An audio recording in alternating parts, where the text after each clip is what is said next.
We're back. I think we had a beer at one point. We did in an earlier episode. We're dressed in hockey jerseys Right. now, or hockey sweaters, as they say. So we might as well. Time for a beer, eh? Yeah, it is. It is. Very good. Cheers. Cheers. So yeah, we're going to talk hockey. You want to start it off? What do you think? Ooh, that's good.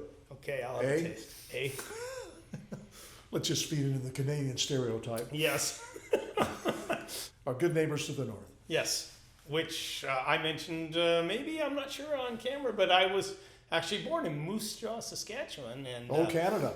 And a lot of hockey players come from Saskatchewan. So Yeah. I have it in my blood. I left at a young age, about 6 years old. But yeah, so maybe that's where I discovered the love of hockey. Somehow it got planted the seed. But for me, my love of hockey came when I discovered the New York Rangers. And that was in the 1970 season.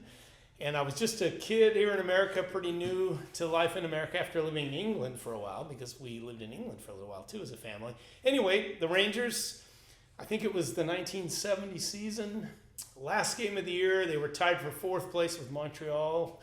And one of those teams would qualify for the playoffs, the other not. And it came down to some sort of goal differential. I can't remember all the specifics, but the Rangers just had to score a lot of goals to get in the playoffs, and it was just a crazy game last day of the regular season, and they scored 9 goals, and it was just so awesome, Dennis. So that's when I fell in love with the Rangers, started learning more about the team history, and I've just had a passion for the team ever since. Love the Kraken now that they're in Seattle. I mean, I do like them.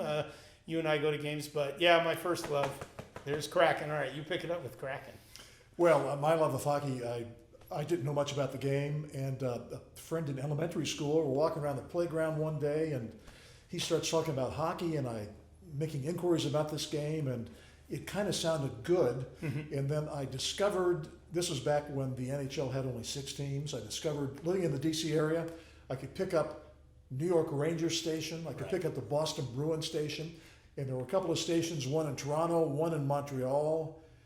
And they had Hockey Night in Canada on radio on Sunday night, so I could listen to the Canadians or the Maple Leafs. Right.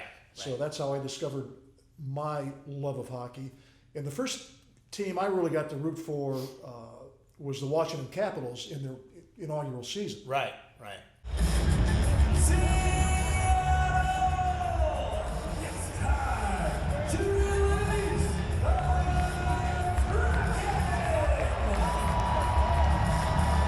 All right, well, we're not in the garage anymore. We're at Climate Pledge Arena, and Benny, we left off with you talking about the Capitals and how that was kind of your first club. That was my first club that I enjoyed.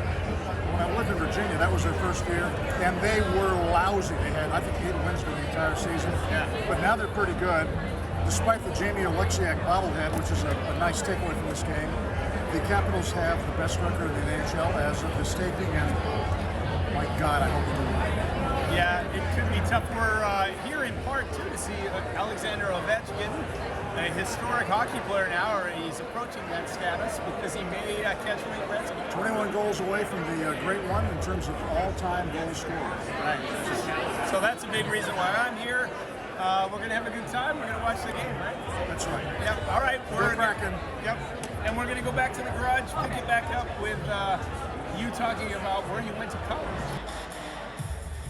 At the University of North Dakota, they're a big hockey school. Right. So I honed my interest in the game Right. in college. You were at a great college for hockey. A great school for college hockey. When Yeah. I was there, the 3 years I was there, they weren't that good. They were mediocre at best. They played in an old Quonset hut they called the Barn. My first year at UND was the last year of the Barn. Held about 2,500 people. Most people sat on both ends. It was not heated. Right. So in the middle of January, when it's 25 below out, it's pretty cold inside. It's pretty cold inside.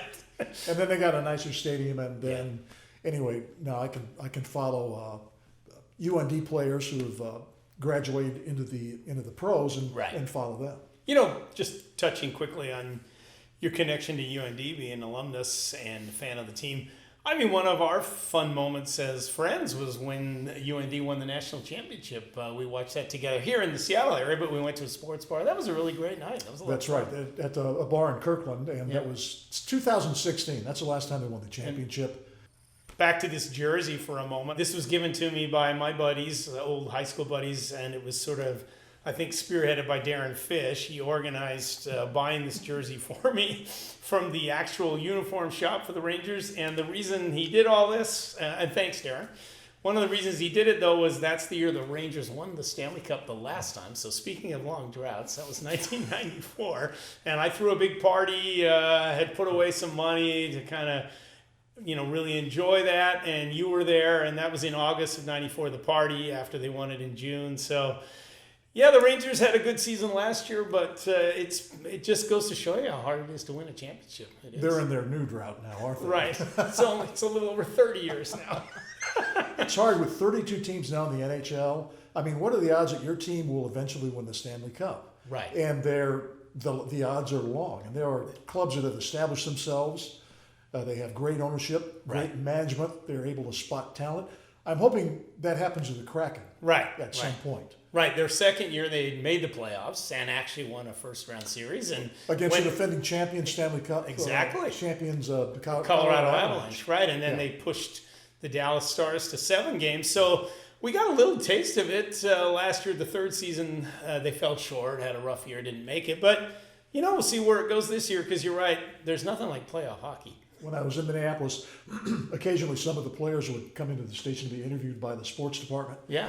And one night, one of the defensemen by the name of Gordy Roberts. Oh, yeah. He was a solid defenseman. Yeah. Came in to be interviewed. And I went up and introduced myself because I was a huge North Stars fan. I looked at his face. Mm-hmm. There's scars everywhere. He was stitched up a lot. Yeah. I think I've heard some guys had as much as 1,000 stitches in their face in the old days. Yeah. I believe that. It's kind of amazing. I believe that. Well, why don't we wrap it up? He shoots. He scores.